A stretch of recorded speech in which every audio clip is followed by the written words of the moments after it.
그동안 아주 긴 시간 동안 우리가 주일 예배를 통해 시편 150편 말씀을 차례로 묵상해 오고 있는데 이제 마지막 5편이 남았습니다.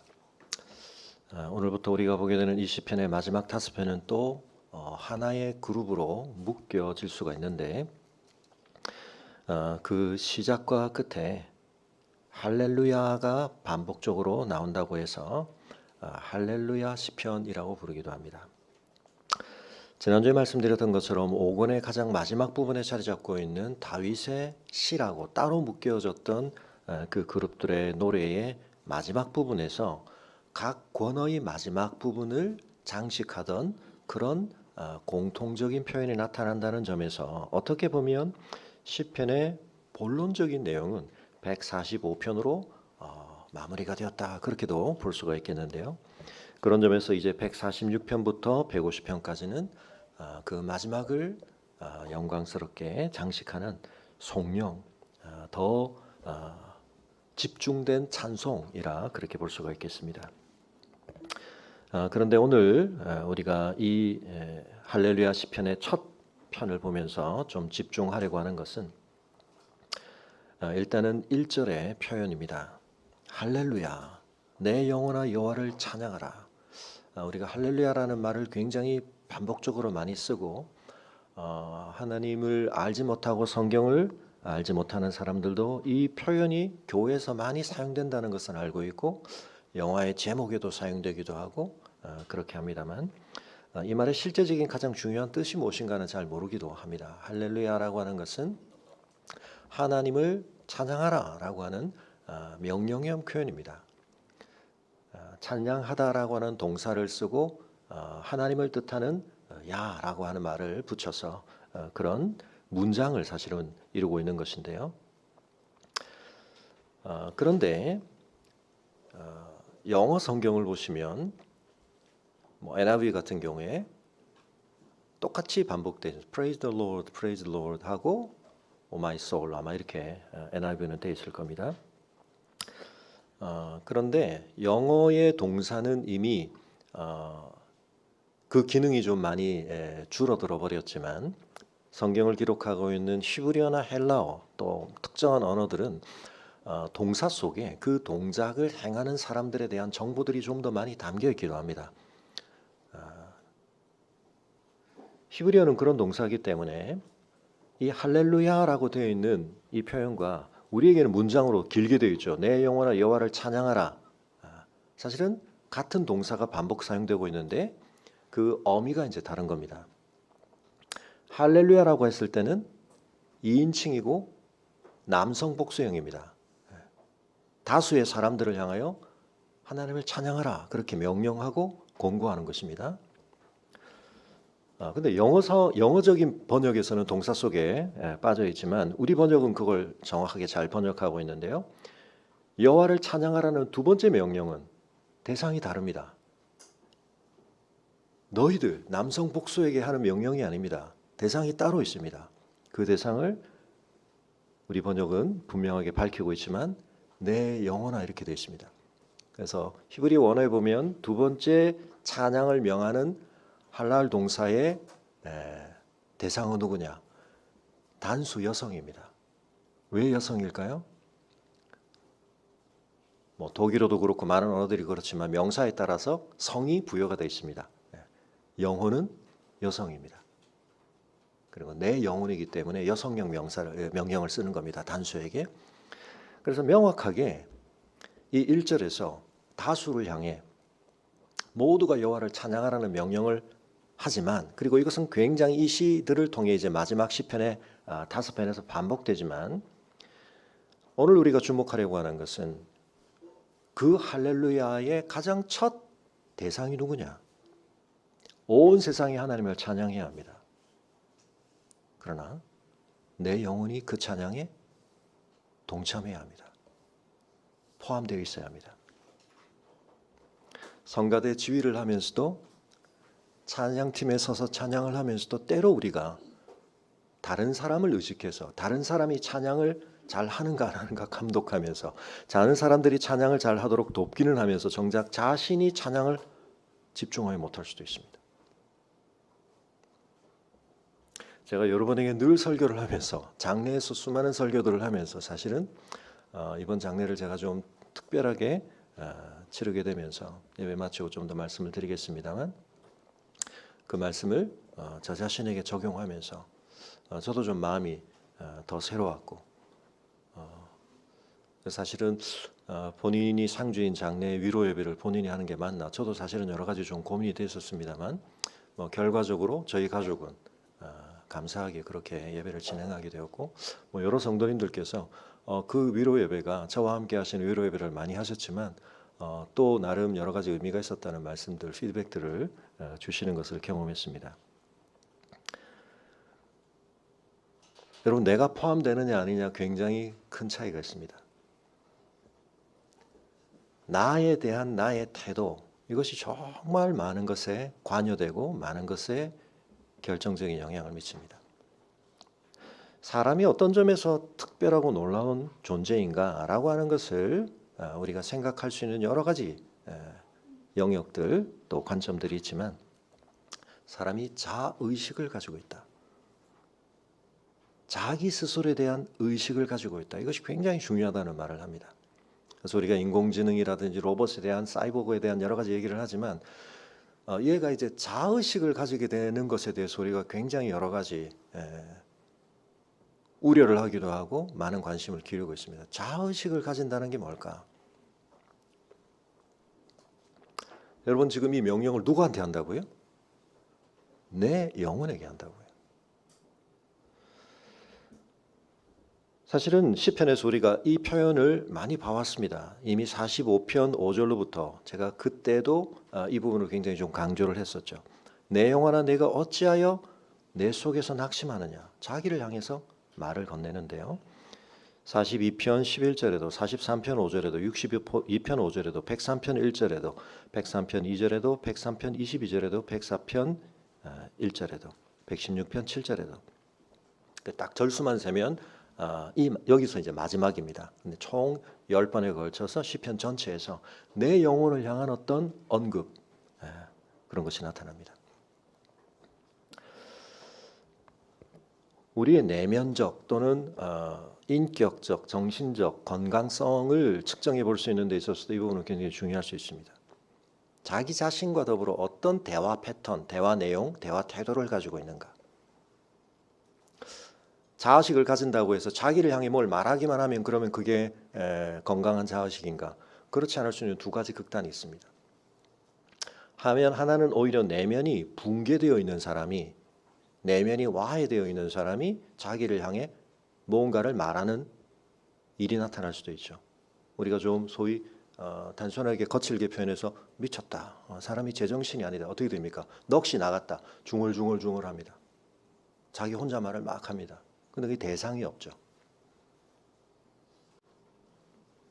사실은 그 사람은 말을 하는 방식을 취하고 있지만 자기 안에 갇혀 있는 겁니다. 진정한 대화를 하고 있는 건 아닙니다. 자신 안에 정돈되지 않고 통제되지 않은 어떤 것들이 그냥 나타나고 있는 거죠. 한편 우리가 순간적으로 아주 충격을 받거나 그러면 그럴 수도 있습니다. 내 속에 있는 생각들이 정돈되지 않은 채, 대상성을 갖지 않은 채 막 흘러나올 수 있습니다.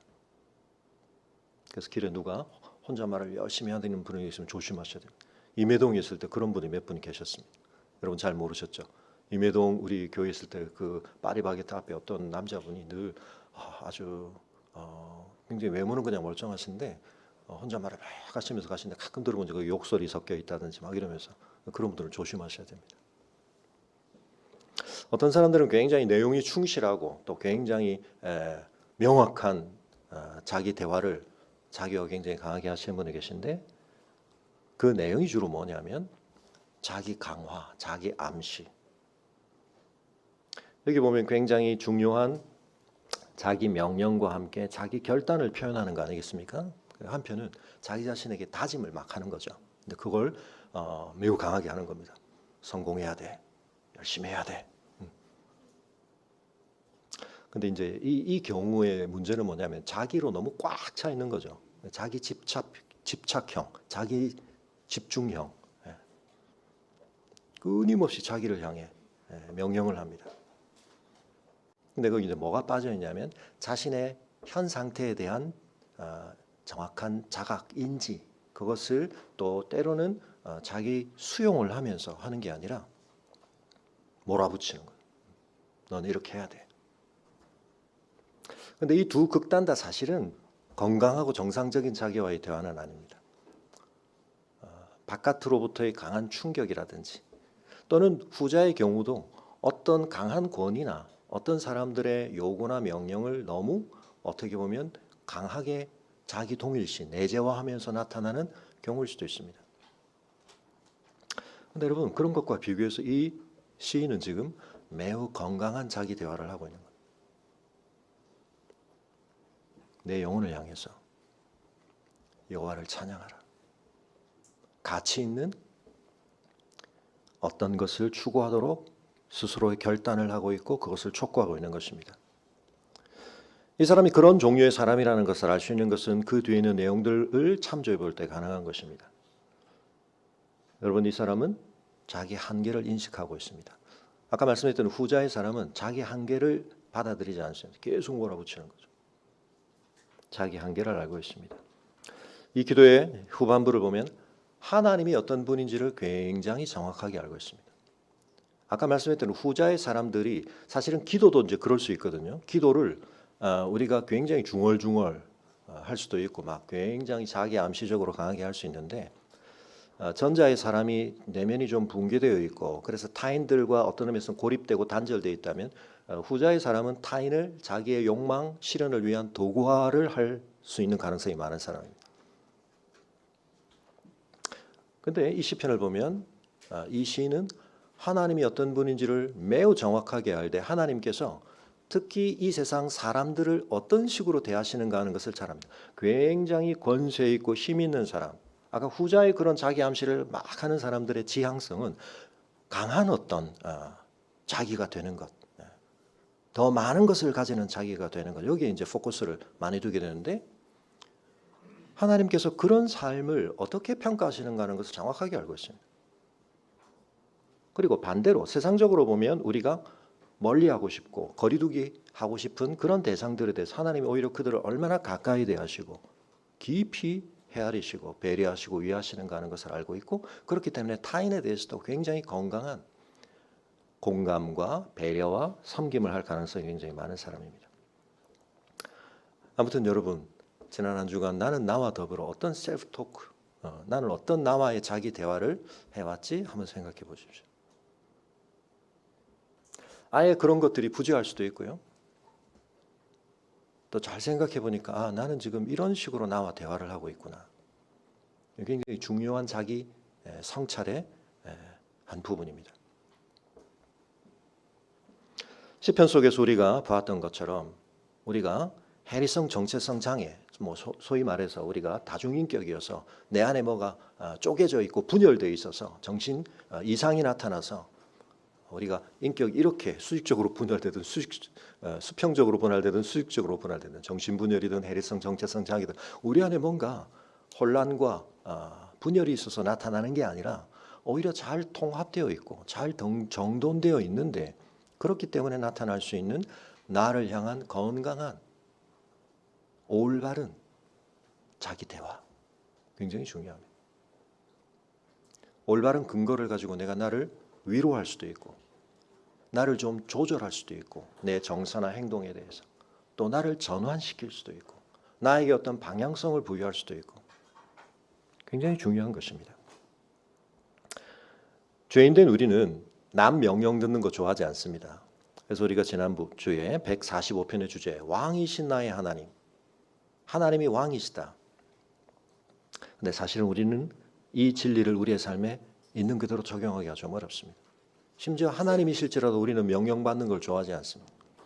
사단은 그 사실을 잘 알기 때문에 또는 그렇게 우리를 꼬드기기 위해서 사실은 자신에게 종노를 시키려고 하되 항상 우리를 위하는 무언가를 자신이 돕고 의도하는 것처럼 거짓으로 속이는 겁니다. 사실은 하나님께서 우리를 가장 위하시는데 그 하나님의 위하심의 권위를 우리가 받아들이지 않으면서 내가 나 자신에 대해서 자율적이고 독립적인 나의 궁극적 권위를 가진다라고 하는 느낌을, 생각을 거짓으로 품게 하면서 실상은 어떻습니까? 우리에게 복이 되고 생명이 되는 하나님의 다스림과 명령이 아니라 그걸 저버리고 그걸 벗어나고 그걸 거역하면서 우리의 왜곡된 자기중심성, 이기적인 자기충족, 자기 확장 의지 이런 것들에 우리가 속아서 사단의 종로로 타는 삶에, 죽음의 종로로 타는 삶에 우리가 빠져들게 되는 것입니다. 그런 걸 하면 내가 살맛 난다고 느낍니다. 내가 나답다고 느낍니다. 속는 겁니다. 그 끝에는 뭐가 기다리고 있습니까? 나를 잃어버리는 죽음이 기다리고 있는 겁니다. 나를 실현하는 게 아닙니다. 나를 성취하는 게 아닙니다. 근데 우리는 그런 죄성에 강하게 영향을 받고 있기 때문에 누가 나한테 뭐라고 말하는 거 너무너무 싫습니다. 그러니까 여러분 이렇게 설교를 들으시는 거 굉장히 위대하신 겁니다. 그냥 누가 설교하지 마. 그 말 무슨 말입니까? 듣기 싫은 소리 한다는 거죠. 여러분 이렇게 듣기 싫은 소리를 일주일에 한 번씩 꼬박꼬박 이렇게 드러내시는 거 대단하십니다. 근데 여러분 그 속에 뭐가 간직되어 있습니까? 자기 한계인식이 포함되어 있는 겁니다. 인생이 얼마나 한계가 있는가라는 것을 깨달을 때 나에게 도움이 필요하다는 사실, 나에게 그 도움 중에는 굉장히 중요한 게 뭡니까? 올바른 것에 대한 판단, 그것에 대해서 우리에게 알려주시고 명령해 주시는 것 필요하다. 그걸 깨닫고 받아들이는 것, 그게 그 안에 함께 포함되어 있는 것입니다. 인간 중에서도 가장 의지할 만하다고 여겨질 수 있는 귀인들, 영향력 있는 사람들, 세상의 어떤 계층화, 서열화에서 상위에 있다고 생각되는 사람들일지라도 그 사람들을 의지할 필요가 없다는 것, 의지할 대상으로 생각해서는 안 된다는 것은 그 아래에 속한 모든 사람이 다 포함되는 거기 때문에 인생 모두에 대한 평가를 그렇게 하는 것입니다. 의지하지 마라. 도울 힘이 없다. 그의 호흡이 끊어지면 흙으로 돌아가서 그날의 그의 생각이 소멸하리로다. 우리가 한편 장례를 지낼 때마다 확인하는 것이죠. 사랑하는 가족을 떠나보내는 것이기 때문에 그걸 더 우리가 깊은 슬픔으로 경험하지만 요즘은 매장을 하는 경우는 거의 잘 없습니다. 그죠? 화장을 하게 되는데 화장을 하게 됐을 때 실제로 다른 분들의 장례를 임종 또는 입관, 화장까지 다 이렇게 자세히 보시기는 어려운데 저는 목사이기 때문에 매 장례마다 입관을 들어가고 또 화장을 같이 맨 앞에서 보게 되죠. 제가 중학교 3학년 때 저희 담임 선생님의 장례를 저희가 마지막 제자였기 때문에 같이 진행을 할 수밖에 없던 상황에서 제가 처음 가까이에서 누군가의 장례를 경험했던 얘기를 여러 번 드렸습니다. 그리고 그때부터 저에게 인생이 뭐지에 대한 좀 깊은 성찰을 하게 되는 그런 마음, 생각들이 있었다는 말씀을 드렸는데요. 여러분 한편 단면적으로는 생각하면 너무 허무하죠. 네, 너무 허무합니다. 그 화장을 딱 마치고 나면 결국 그 불을 태우고 우리의 몸에서 남는 것이라고는 작은 항아리 속에 들어갈 수 있는 얼마 안 되는 뼈의 모습과 양, 그게 전부입니다. 우리 모두가 그 길을 갑니다. 그 결말을 우리가 정확하게 알면 한편은 전도서의 선언이 얼마나 진실한가, 참된가 알 수 있는, 헛되니 모든 것이 헛되다. 그래서 한편은 우리가 그 사실을 직면하지 않으려고 죽음을 멀리하거나 죽음에 무관심하려고 하지만 그건 잘 되지도 않고 올바른 것도 아닙니다. 그걸 받아들여야 됩니다. 그래서 여러분 어떤 인생도 영원한 영향력을 가지고 영원한 권세를 가지고 이 세상에서 항구적인 자기의 의지를 실현하는 그런 존재가 될 수 없다는 것이 너무 명확하기 때문에 한편 그러니까 사람들은 더 집착하게 됩니다. 내가 그럴 수 있는 요만큼이라도 그렇게 하고 나에게 그런 영향을 줄 수 있는 요만큼이라도 나는 그런 사람을 더 찾고, 여러분 그게 단기적으로는 굉장히 지혜로운 것 같지만 결국은 뭐죠? 우리 인생이라는 게 길게 보면 그건 더 궁극적인 방향으로부터 나를 이탈시키는 거고 그 궁극적인 방향의 지향성을 내가 추구하지 않도록 만드는 강력한 영향을 받는 겁니다. 자, 여러분 그런 점에 있어서 나 자신에 대해서 내가 어떤 태도를 가지고 있는가? 나는 나에 대해서 어떤 메타적인 자기 성찰을 하고 있는가? 나 자신과 더불어 어떤 대화 패턴과 대화 내용을 주로 가지고 있는가? 그 대화를 통해서 내 안에 어떤 전환과 어떤 올바른 방향 설정이 이루어지는가? 여러분 그걸 보는 것이 굉장히 중요합니다. 할렐루야 하나님을 찬양할 수 있습니다. 성악적으로 아름다운 소리로 웅장한 오케스트라와 함께. 근데 중요한 건 그 사람이 자기 영혼을 향해서 이렇게 정직하게 말할 수 있는가? 내 영혼아 여호와를 찬양하라. 나를 향해서 그렇게 말해야 됩니다. 내가 그 찬양에 포함되어야 됩니다. 내가 한계가 있다는 사실. 여러분 인생은 그래서 자존하고 자립할 수 없습니다. 완전하게. 내가 내 존재를 스스로 빚어내지 않았기 때문에 그 사실, 우리가 피조되었다는 사실에서부터 우리의 유한성, 우리의 의존성이라는 것은 우리의 본질로 담겨져 있는 겁니다. 그런 우리가 김세현 박사님의 표현을 따르면 구원이란 무엇인가 그 책에서 아주 중요하게 개념하고 계시죠. 죄의 본질이 뭐냐? 그리고 그 죄가 우리에게 가져다 주는 게 뭐냐? 인간이 그런 자신의 유한한 내재적 자원에 갇히게 되는 것, 그게 죄의 가장 파괴적인 결과다. 무한하신 하나님의 생명과 공급에 우리가 의존되어 있고 연결되어 있어야 하는데 그걸 누리는 게 아니라 그게 단절됨으로 말미암아 나의 내재적 유한한 자원에 내가 갇혀버리는 것. 대지에 심겨있던 나무는 대지로부터 수분과 영양분을 계속 공급받지만 뿌리가 뽑혀버리는 순간 어떤 의미에서 잠깐은 살아있죠. 꽃꽂이를 위해서 아름답게 장식하기 위해서 가지로부터 잘려나온 꽃, 잠깐은 화려합니다. 여전히 향기가 있습니다. 그러나 곧 어떻게 됩니까? 시들어지는 것입니다. 그 안에 있는 내재적 자원의 한계 속에 갇히기 때문에. 그래서 우리가 하나님에 대해서 의존하지 않으려고 하고 하나님의 명령에 대해서 거부하고 그게 나를 얻는 게 아니라 나를 찾는 게 아니라 나를 더 활성화시키는 게 아니라 나를 죽음으로 몰아가는 겁니다. 근데 우리는 그게 반대로 느껴지는 어떤 지금 강력한 영향력 in curvatus in se 우리 안으로 굽어지는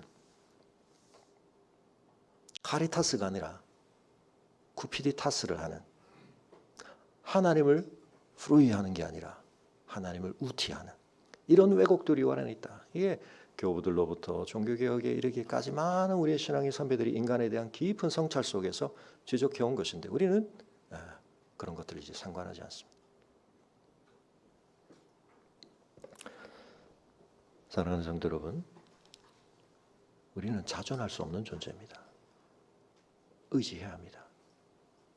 근데 그렇기 때문에 누구를 의지하는지가 정말 중요합니다. 나보다 더 영향력 있는 사람을 의지하는 것이 그래서 단기적으로는 또 현실적으로는 가장 쉽게 가깝게 우리가 얻을 수 있는 방법인 것 같지만 다시 말씀드리지만 그것은 궁극적으로 우리가 해야 할 의지에 대하여 방향 설정을 잘못하게 만들고 그것을 우리가 잃어버리고 있는 것에 대해서 불안감을 없애주는 그런 점에 있어서 그것은 매우 왜곡된 잘못된 궁극적 답이 아니기 때문에 우리를 진정하게 만족시켜 줄 수 없는 것이라는 것을 끊임없이 우리가 깨달아야 하는 것입니다. 그럼 누구를 의지해야 합니까? 5절은 그 대상을 이렇게 밝히고 있습니다. 하나님에 대한 여러 묘사가 있지만 오늘 우리가 또 주목하려고 하는 중요한 표현은 5절에 있는 야곱의 하나님이라는 표현입니다. 오늘 이 시편을 가지고 제가 다음 주까지 한 번 더 말씀을 전하려고 하는데요. 하나님에 관한 성경에 많은 이름이 있습니다. 하나님의 어떠하심을 우리가 더 부각하여 표현하는 그런 하나님에 대한 별칭들이 많이 있습니다. 그런데 성경에서 매우 두드러지게 하나님께서 당신 자신을 밝히시는데 사용하신 굉장히 중요한 표현 중에 하나가 누구의 하나님이라고 밝히시는 건데 그 누구에는 사실은 완성형으로 말하면 이름이 더 들어가 있습니다. 이건 축약형입니다. 완성형은 뭐죠? 나는 누구다? 아브라함의 하나님이고 이삭의 하나님이고 야곱의 하나님이다. 이게 하나님께서 당신을 밝히시는 굉장히 중요한 자기 소개 속에 있는 하나님의 이름입니다. 여러분 얼마나 하나님이 구체적으로 자기를 드러내시는 겁니까? 철학적 명제로 형이상학적인 어떤 주장들의 기목록으로 하나님이 당신을 밝히시는 게 아니라 내가 누구 하나님이야. 내가 제 하나님이야. 그리고는 그 사람들의 인생에 대해서 우리에게 성경을 통해 말씀해 주셨습니다. 근데 여러분, 그 중에서도 왜 그럼 하필 야곱의 하나님이라고 하면 여기서 밝히는 건가? 3대를 다 언급할 필요가 없을 때, 때로는 하나님이 아브라함의 하나님이라고 중요하게 평하기도 하시지만, 이 3대에 걸친 완전한 하나님의 언약의 성취적 관점을 말하고자 할 때는 그 마지막에는 야곱을 언급하는 겁니다. 어떤 의미에서는 아브라함의 하나님, 이삭의 하나님으로도 하나님에 관한 충분한 내용들이 우리에게 전해지지만, 그러나 여러분, 정말 그 하나님의 하나님 되심의 깊은 내용은 야곱의 하나님 되심 속에 담겨 있습니다. 그래서 성경의 인물 중에 특히 창세기 전체를 두고 봤을 때 여러분, 창세기는 10번에 걸친 톨레도트, 누구의 대략, 족보, 계보 이런 말들이 나온다. 이게 처음에 천지 창조 때부터 그 중요한 단위가 나온다고 말씀을 드렸는데, 뭐 그 톨레도트를 따져도 그렇지만 그냥 분량상을 봤을 때 한 사람의 존재가 언급되어지고 마치는 시기까지 기간이 가장 긴 사람이 누굴까요? 유도된 질문이니까 답을 아시죠? 수사 의문문 누굴까요? 야곱이죠. 25장에 야곱의 출생이 등장합니다. 그리고 마지막 50장까지 야곱의 장래에 대한 요셉의 마지막 언급이 나옵니다. 장래가 마무리되는 건 49장이지만 거기에 대한 요셉의 언급까지를 치면 여러분, 창세기 25장에서 50장까지 야곱이 등장하는 겁니다. 물론 그 안에는 조금 빠져있는 부분도 있지만 기간으로 봤을 때 25장이 등장해서 50장까지 여러분, 창세기 진짜 주인공이 누굽니까? 분량상 야곱입니다. 왜냐하면 이 야곱의 또 다른 이름이 있습니다. 그것이 이스라엘입니다. 개인적으로 그가 이스라엘로 승화됩니다. 이스라엘로 거룩해집니다. 그리고 그가 실제로 이스라엘이라고 그렇게 불려지는 족속들, 민족의 실제적인 족장들의 아버지가 되어서 이스라엘의 가장 혈통적인 가까운 이스라엘의 12지파라고 불려지는 그 사람들의 우두머리들을 직접 낳은 존재가 되는 겁니다. 그래서 예수님께서 요한복음에 보시면 당신 자신을 소개하시되 아는 사람은 다 알아들을 수 있도록 당신을 누구와 견주어 말씀하시냐면 야곱과 견주어 얘기하십니다. 인자가 에 대한 설명하실 때 하늘에서 천사들이 사다리로 왔다 갔다 하는 이야기, 야곱의 베델 사건이죠. 예수님께서 인자에 대해서 얘기하시면서 그 얘기하시고요. 나다나엘을 만나셨을 때 속에 간사함이 없는 참 이스라엘이다. 사실은 나다나엘이 구약을 너무 잘 알았기 때문에 친구가 와가지고 나사렛에서 온 예수를 구원자라고 소개하니까 이미 딱 거기서 아웃시켜버렸거든요. 야, 선지자가 메시아가 나사렛 출신이라고? 그럼 아웃이야. 왜? 구약에서 베들레헴에서 온다고 되어 있는데 나사렛 출신이면 이미 그 사람은 작아야 이렇게 된 거거든요.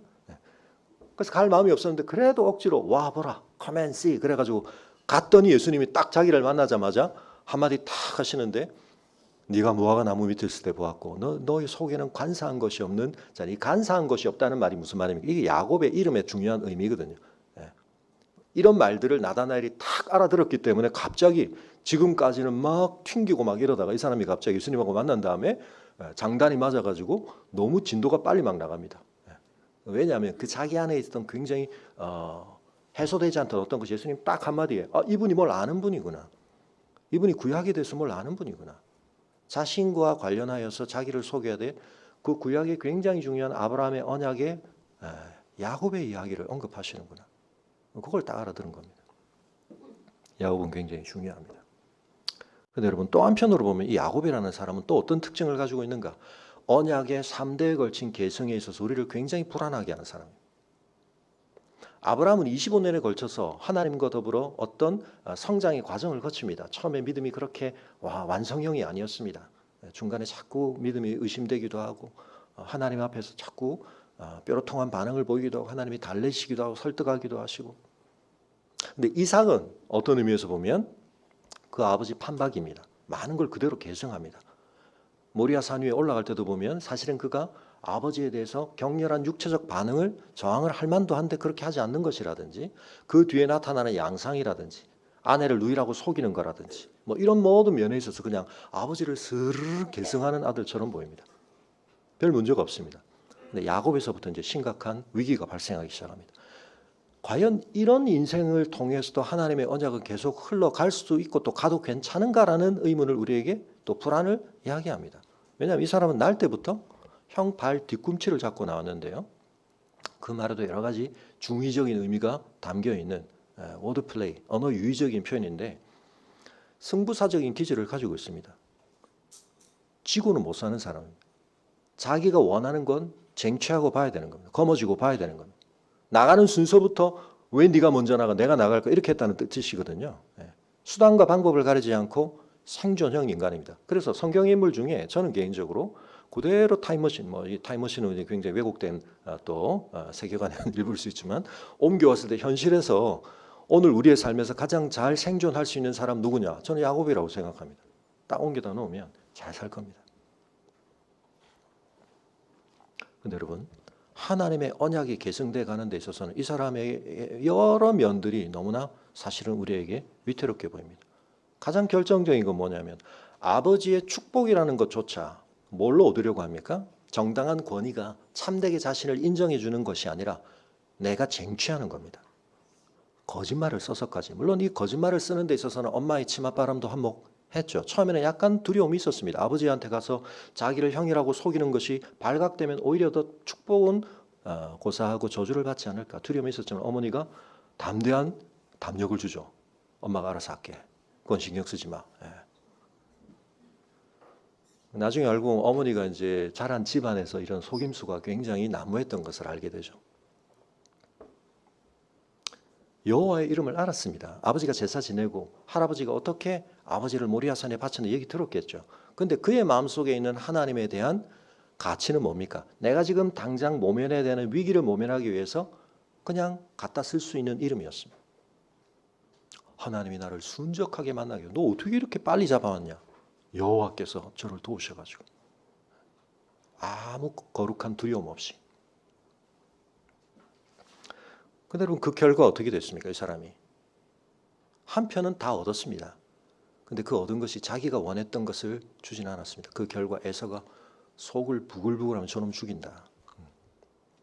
그 사실을 알고 어머니 아버지가 빨리 외삼촌 집으로 피신을 시키죠. 형제간의 이 갈등과 다툼이라는 것은 가인과 아벨의 때부터 성경 역사에 계속되는 겁니다. 아브라함 안에 있었던 이스마엘과 이삭 안에 있었던 에서와 야곱이 결국 나중에 자기 요셉과 형제들 계속 반복됩니다. 근데 그 정처 없는 앞이 어떻게 될지도 알 수 없는 그 광야에서 그가 경험하는 게 뭡니까? 베델의 하나님을 만납니다. 돌을 베개 삼아 그 척박한 땅에서 하룻밤을 보내고 있는데 밤에 하나님께서 자신에게 출현하십니다. 근데 그때부터도 보면 계속 야곱에게 있어서는 하나님이 어떤 분입니까? 아브라함과 이삭의 하나님입니다. 내 조부의 하나님, 내 아버지의 하나님입니다. 근데 거기서 이제 조건을 겁니다. 하나님께서는 놀라운 그를 향한 축복을 말씀하시는데 아브라함으로부터 이삭에게 그리고 그를 통해 계승되어야 할 하나님의 언약의 프로젝트에 대해서 신실하게 변함없이 말씀하시는데 야곱은 자기의 욕망의 관점에서 딱 보이는 부분만 보고 매우 조건적으로 서원을 합니다. 오케이. 그럼 하나님이 저를 정처 없이 제가 지금 외삼촌 집에 갔다가 거기서 뭘 겪을지 이 지금 나를 죽이겠다고 하는 형이 있는 이 집으로 돌아올 가능성이 있는지 아무것도 지금 미래가 확실하지 않지만 오케이. 하나님께서 정말 이리로 돌아오게 하신다면 제가 하나님께 이런 하고 제일 중요한 내용이 뭡니까? 하나님께서 나의 하나님이 되실 겁니다. 그렇게 고백합니다. 거기서부터 하나님과의 동행이 시작되는데 내 인생은 내 야심을 성취하는 수단과 방법을 가리지 않고 내가 동원할 수 있는 거짓말까지를 포함한 모든 방법을 써서 내가 생존하는 내 야심을 펼치는 그걸 성취하는 장이라고 생각했던 이 야곱에게 하나님께서 네 인생은 내 비전이 내 언약이 성취되어가는 필드다. 네 삶을 나는 그런 관점에서 추적하고 있다. 말씀을 해주시는데 외삼촌 집에 가서 뭘 겪습니까? 진정한 속임 속의 무림의 고수를 만나는 거죠. 어머니한테 자기는 속임수에 대한 권고와 격려를 받았는데 어머니 오빠니까 일종의 거울 경험을 합니다. 거울 훈련을 받습니다. 이 속임수 쓴다는 게 얼마나 쓰라린가. 내가 속일 때는 몰랐는데 그 속임에 내가 당하고 보니까 나는 라헬이 들어오는 줄 알았는데 레아가 들어와 있고 임금 협상을 계속 받고 하면서 막 위해주는 척하면서 그 쓰라림을 경험하면서 조금씩 그러나 자기가 어떻게 할 수 없는 문제와 한계 속에서 하나님이 자기를 도우신다는 사실, 하나님께서 자기 편이 되어 주신다는 사실에 대해서 진정한 아버지와 할아버지의 하나님이 아닌 자신의 하나님이 되심에 대한 경험들을 쌓아가기 시작하죠. 여러분, 그리고는 다시 에서를 만나러 와야 합니다. 거기 더 이상 살 수 없기 때문에 그 외삼촌 집의 아들들이 이제 돌아가는 상황을 보니까 이 야곱만 점점 때가 늘어나고 이러다가 아버지 자신들에게 주어져야 할 유산까지 다 날리겠다 싶으니까 점점 이제 심각한 상황이 되는 걸 보고 탈출을 감행을 하는데요. 그러나 다시 직면해야 됩니다. 세월이 지났지만 세월이 지났다고 해서 이게 과연 완화가 되었을 것인가? 에서의 마음이 어떻게 됐을 것인가? 알 수 없는 가운데 여전한 자기 전략을 쓰죠. 어떻게 합니까? 때를 나누어서 다 먼저 보내어서 예물을 보내어서 환심을 사고 형의 마음이 조금이라도 누그러지도록 작전을 막 펼칩니다. 그러나 그러고도 마지막에 결국 자기 혼자 남습니다. 그리고는 그 야복강에서 하나님과 더불어 씨름을 하는데요. 그래서 여러분, 이 씨름은 어떤 의미에서는 참 이상한 씨름입니다. 하나님이 씨름을 같이 해주신다는 사실 자체가 이상하죠. 이 씨름에서 누가 이겼습니까? 이스라엘이라는 이름 속에 담긴 의미가 그건데요. 야곱이 이겼습니다.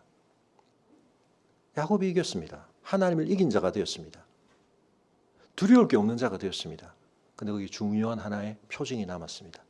환도뼈를 하나님이 위골시키십니다. 쩔뚝쩔뚝 걷습니다. 이기긴 이겼는데 여러분, 그 이김의 가장 중요한 본질은 두려운 밤에 혹시 에서가 보낸 첩자가 왔을지도 모르고 바짝 긴장을 하고 있는 누가 나타났기 때문에 덥석 붙들고 막 씨름을 했겠지만 점점 그 씨름의 과정 속에서 야곱이 깨달았거든요. 그냥 사람이 아니다. 초월적인 존재라는 걸 알았습니다. 하나님께서 자기를 내동댕이 쳐서 죽이실 수 있었지만 죽이지 않으시고 자기를 살려주신다. 그런데 그 속에 가장 중요한 게 있습니다.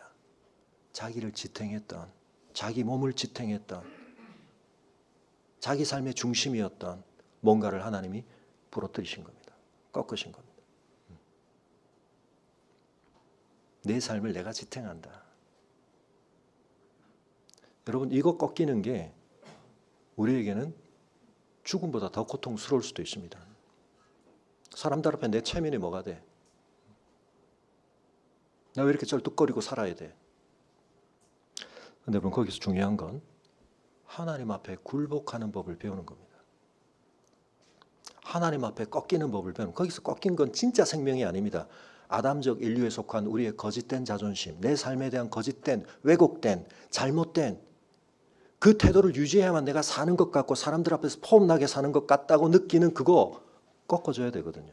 그것 때문에 우리가 죽게 되는 거거든요. 그걸 지탱하느라고 우리가 죽음의 길인 줄 모르고 열심히 사는 거거든요. 속임수도 쓰면서 그걸 아랑곳하지 않고 우리가 생존했다고 생각하는 거거든요. 착각하는 거거든요. 근데 그게 꺾이면 여러분, 우리가 다르게 살게 됩니다. 야곱이 에서하고 씨름한 게 아닙니다. 하나님하고 씨름했는데 뭐가 바뀌었습니까? 에서의 마음이 바뀌어 있습니다. 제가 성도님들께 가끔 그런 말씀 드립니다. 지금 눈앞에 있는, 지난주에 말씀드린 거 여러분 대롱만 보시다가 그 속으로 쏙 빨려 들어가지 마시고 어떻게 됩니까? 우리가 그 대상하고 싸우는 게 중요한 게 아니고 그 기회를 통해 하나님하고 씨름하는 게 중요합니다.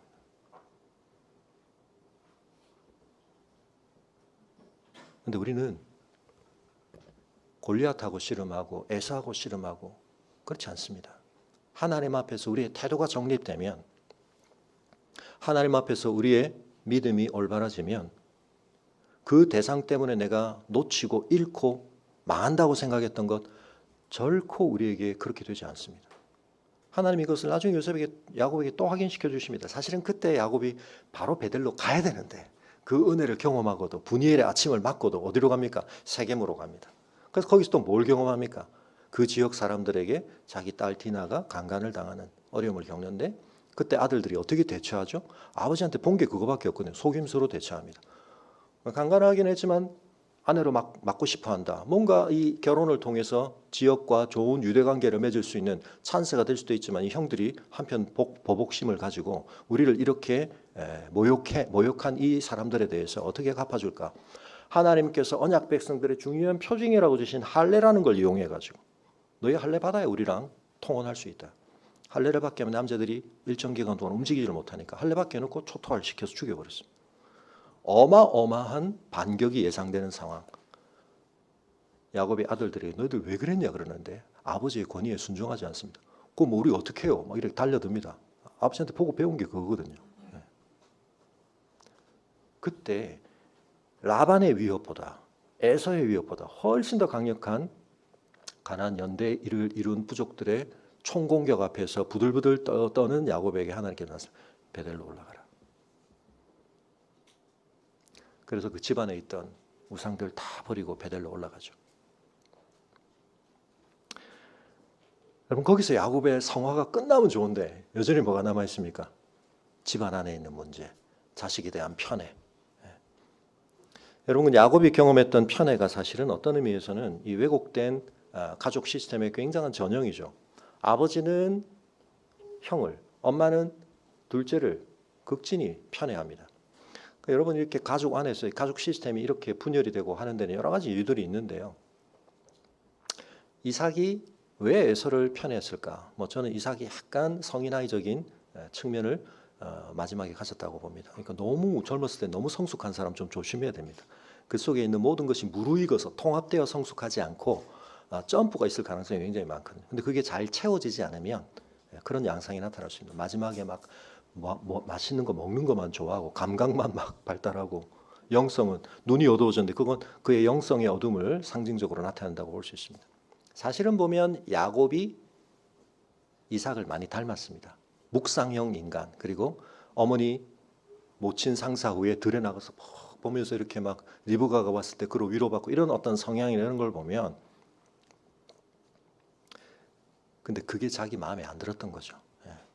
자기 통합이 잘 안 되기 때문에 그러니까 자기랑 정반대 막 들로 쫓아다니고 막 사냥 잘하고 이 아들이 자기는 더 어떻게 보면 좋았다. 그 말은 자기 안에 있는 자신의 어떤 리얼 셀프에 대해서 어떻게 보면 통합이 안 돼 있다 보니까 자기를 오히려 닮은 야곱이 못마땅한 겁니다. 나 닮은 자식이 좋아 보이지 않는 우리 부모된 여러분 조심하시기 바랍니다. 그래서 이런 가정 안에 삼각화가 일어나죠. 부모 사이 아마 이삭과 리브가가 그 사이 그 시점에는 소통이나 이런 게 문제가 있었던 거예요. 그러니까 자녀를 대고 편 만들게 하는 겁니다. 상대 배우자 욕하면서 너 아버지, 너희 엄마 뭐 이러면서 넌 내 편. 그래서 여러분 우리 안에 이 건강하지 못한 많은 것들이 부모와 자식 사이의 이런 관계들에서 많이 파생이 되죠. 우리의 약간 내면이 건강한 자기 통합성이 높은 자기 고백, 자기 대화, 자기 태도를 가지는 것과 반대편에 있는 여러 가지 일들이 사실은 이런 가정 안에서의 부모와의 관계의 어긋남이나 결핍으로부터 많이 생깁니다. 애착에 대한 문제는 뭐 말할 것도 없고요.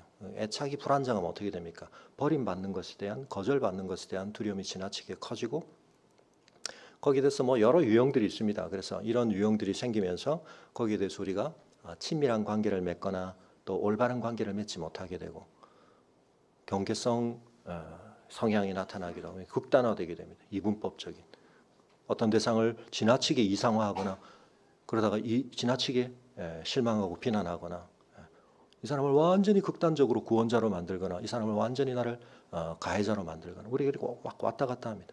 자기 안에 있는 투사적인 자기 동일시를 하기도 하고요. 내 안에 있는 어떤 것들을 저 사람에게로 투사해가지고 이런 많은 것들이 사실은 성경 안에 있는 인물이지만 그런 렌즈들을 가지고 보면 한편 이 단편들 속에 아브라함과 이삭과 야곱의 가정이 흘러온 이야기가 영적인 측면에서 또 다르게 우리에게 보여줄 수 있지만 가족 시스템적인 차원에서 굉장히 어려움이 많았을 굉장히 많은 문제가 지금 드러나고 있는 이런 양상을 보여주는 겁니다.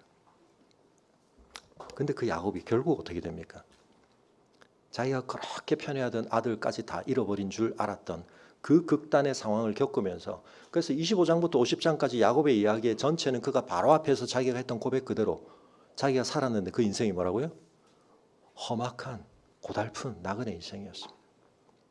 근데 그 과정 속에서 가장 중요한 건 뭐가 증진되었죠? 내 마음대로 내 삶이 안 되네. 인생의 한계. 내가 그렇게 악착같이 내 삶에 대해서 놓치고 싶지 않고 거머쥐려고 했고 그걸 위해서 그렇게 모든 걸 다 쏟아부으면서 아둥바둥 살았는데 그 결과가 뭔가 다 잃어버렸던 경험, 다 놓칠 수밖에 없고 다 깨질 수밖에 없는 경험들을 계속 반복하면서 그 경험하는 게 뭡니까? 내가 내 인생의 중심이 아니구나. 하나님을 예배하는 자로, 베델에 올라가는 자로, 하나님의 뜻이 내 삶을 통해 이루어지는 자로 살아야 되는 거구나. 내가 그거 붙들고 살아야지. 그래서 여러분 마지막에 야곱의 위대함이 어디 있습니까? 자손들에게 축복합니다. 거기서 나타납니다. 거기서 뭐가 나타나죠? 하나님을 칭하는데 뭐라고 말합니까? 야곱의 전능자라고 표현합니다. 내 하나님이라는 뜻이죠. 너희 조부 아버지의 축복보다 내 축복이 더 이제 너희에게 유효한 것은 이제 내가 그 하나님을 더 이상 내 할아버지 하나님, 내 아버지 하나님으로 한 게 아니라 나의 하나님으로 내 인생을 통해 경험했기 때문에 내가 그 하나님을 의지하고 너에게 축복한다. 그러면서 여러분 요셉이 낳은 그 아들들 장자와 차자를 어떻게 하죠? 손을 어긋맞겨서. 그러니까 요셉이 깜짝 놀라서 아버지 순서가 바뀌었습니다. 장자는 얘입니다. 내가 모르고 하는 게 아니다.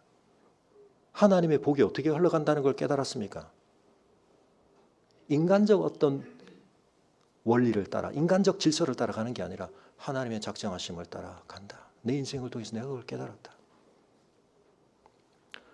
여러분 그래서 야곱의 인생을 보면 참 고달프고 괴로운 인생이지만 그 인생을 통해서 그가 놀라운 성공을 했습니다. 뭘 성공했습니까? 하나님 앞에서의 자기 인생을 바라보는 여호와를 의지해야 된다는 이 절박한 사실에 대해서 여러분 다음 주에 조금 더 이 내용을 이어서 말씀을 이어가겠습니다. 여러분 무엇을 의지하고 계십니까? 우리 인생의 한계를 우리가 깨달아야 됩니다. 여러분 제가 뭐 똑똑한 척하고 뭐 많이 아는 척하지만 여러분 제가 얼마나 멍청하고 제가 얼마나 아는 게 없습니까? 아버지가 저는 그날 돌아가실 줄 몰랐습니다.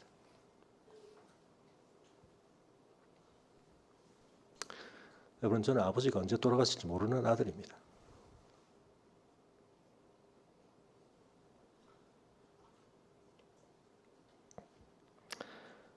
뭐 저희들 가운데도 어쩔 수 없는 상황 때문에 임종을 지키지 못하시는 우리 자녀로서의 아픔을 가지신 분들이 많지만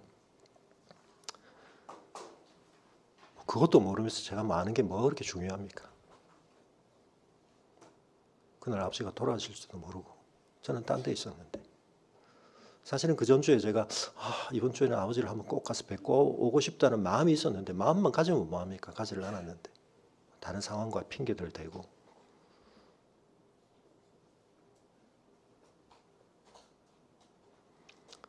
6시에 형님으로부터 제가 다른 곳에 있는데 부재중 전화가 왔는데 제가 그걸 확인한 순간 가슴이 철렁했습니다. 전화를 받았는데 제가 한 5분에서 10분 동안 제가 멍해져 가지고 내가 지금 군산으로 가야 되나 가는데 지금 다급하게 전해준 소식을 따르면 가도 늦는데 지금 어떻게 해야 되나 뭘 할 수도 없고 그래서 어쨌든 형제끼리 정신을 차리고 사망 진단서상에는 6시 35분에 돌아가시는 걸로 돼 있었는데 조금 더 일찍 돌아가신 것 같습니다. 여러분 우리가 아무것도 모르고 사는 거죠. 네. 뭐 좀 안다고 하지만 진짜 알아야 되는 건 모르고 살고 여러분 인생은 그렇습니다. 우리가 다 흙으로 돌아갑니다. 우리의 생각은 소멸되고 맙니다. 그러나 무엇 남습니까? 하나님의 뜻은 남습니다. 우리가 뭘 붙들고 살아야 되는가? 뭘 의지하고 살아야 되는가?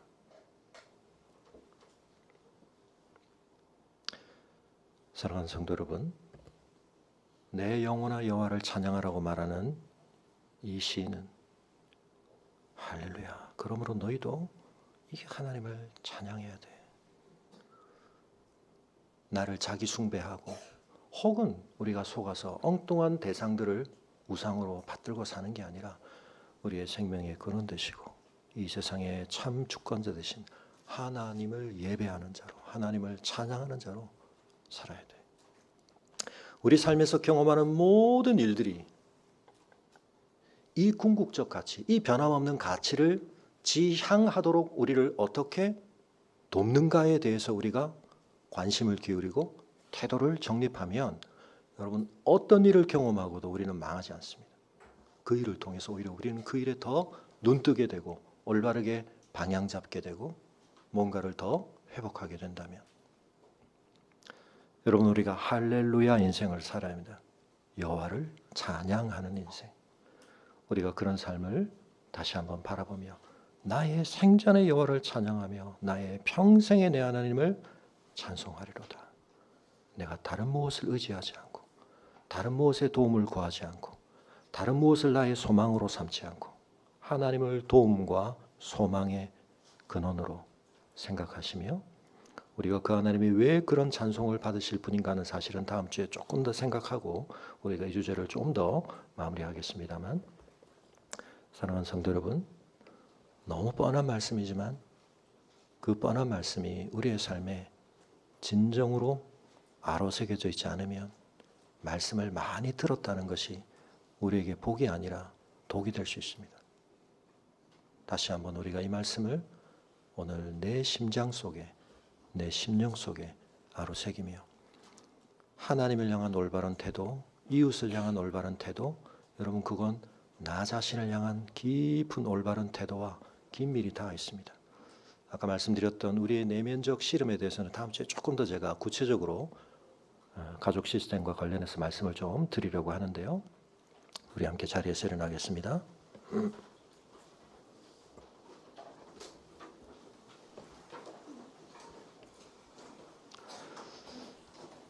우리 각자가 처해 있는 상황과 직면하고 있는 문제들은 다 다릅니다. 근데 여러분, 그 문제에 현혹되지 마시기 바랍니다. 에서가 위협하는 것이, 라반에게 쫓기는 것이, 가나안 연합 족속들에게 위협당하는 것이, 여러분 그게 우리의 문제의 본질이 아닙니다. 베델에서 나를 만나주시는 하나님,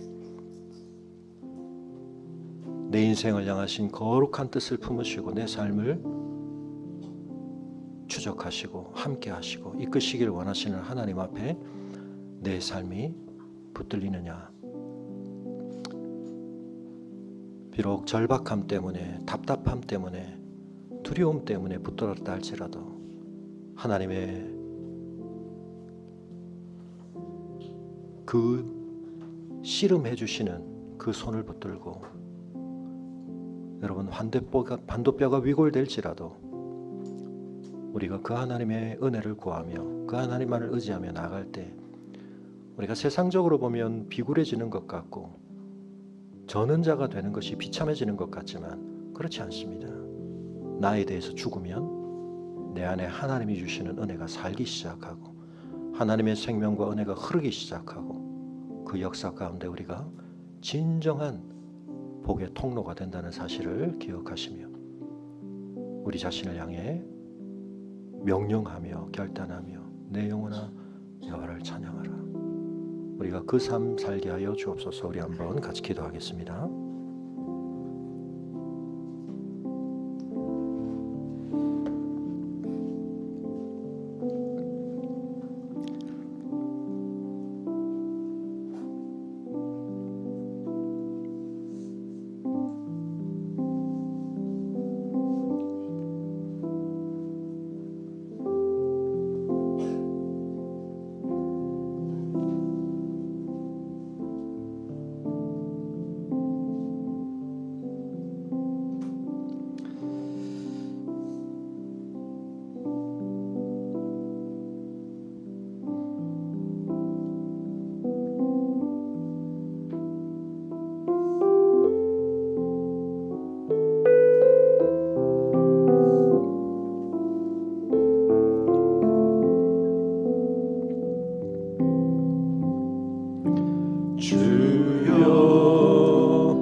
땅에 객이 되어 싸우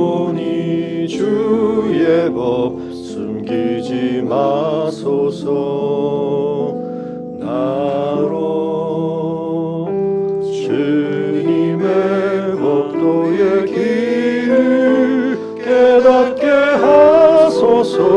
그리하면 내가 주의 기사 묵상하리로다. 내 안에서 행하시는 살아계신 하나님은 그 깊은 뜻 위하여 너희로 소원 두시니 먼저 주님의 나라와 그의 의를 구하라. 그리하면 이 모든 것을 내게 더욱더 풍성히 주리라. 내가 여호와의 의를 따라 감사함이로라. 높으신 여호와의 이름 찬양 할렐루야. 아멘. 아버지 하나님, 죄로 말미암아 모든 판단이 왜곡되고 선과 악이 무엇인지를 분별하지 못하게 된 저희들 긍휼히 여겨주시고 저희를 향하여 진리의 빛을 비추기를 포기치 아니하시고 우리의 죄성과 사단과 죽음의 권세가 우리를 미혹하고 이끌어가는 그 길을 가지 않도록 독생자 예수 그리스도를 보내어 주셔서 무엇이 참 삶의 길인지 무엇이 참 하나님 나라의 복의 길인지 보게 하여 주셔서 감사합니다. 저희가 하나님을 찬양하는 삶이 복인 것을 다시 한번 깨닫게 하시고 저희의 온 마음을 기울여 온 힘을 짜내어 오직 하나님의 이름을 영화롭게 하고자 하는 이 일에 전력하게 하시고 진력을 다하게 하셔서 죄를 위해 쓸 힘이 남지 않도록 하나님 기뻐하지 아니하시는 일을 위해 우리의 관심이 남아있지 않도록 주님 저희를 성령으로 충만케 하여 주시옵소서. 야곱의 도움이 되셨던 아버지 하나님, 그 인생을 저희에게 기록하여 말씀으로 주신 것은 야곱과의 관계만을 특별하게 허락하시는 하나님이 아니시라 야곱의 하나님을 나의 하나님으로 나의 도우심으로 삼는 자들에게 그 은혜 동일하게 베푸실 약속으로 주신 것인 줄 믿사오니 야곱 못지않게 좌충우돌하며 저희의 한계 속에 갇혀 살아가고 있는 저희들 하나님의 진리와 은혜에 눈뜨게 하여 주시고 하나님과의 더 깊은 친밀한 인격적 관계 속에서 하나님을 나의 하나님으로 경험하며 하나님께서 내 삶을 통해 펼치시는 내 야심과 내 계획보다 훨씬 더 옳고 소중한 그 뜻을 위해 헌신하는 저희들 되게 하여 주시기를 간구하며 이제는 우리 주 예수 그리스도의 은혜와 우리 아버지 하나님의 그 크신 사랑과 성령의 감화감동 교통하심이 내 영혼을 향해 여호와를 찬양하라 올바르게 결단하고 명령하며 야곱의 하나님을 자기의 도움으로 삼아 그 하나님께 소망둔 삶으로 오늘 나의 흐트러지고 혼돈스러운 삶을 정돈하고 정렬하여 이 영적 질서 세워가기를 결단하는 주의 성도들의 걸음 위에 지금부터 영원토록 함께 하시기를 간절히 축원하옵나이다. 아멘.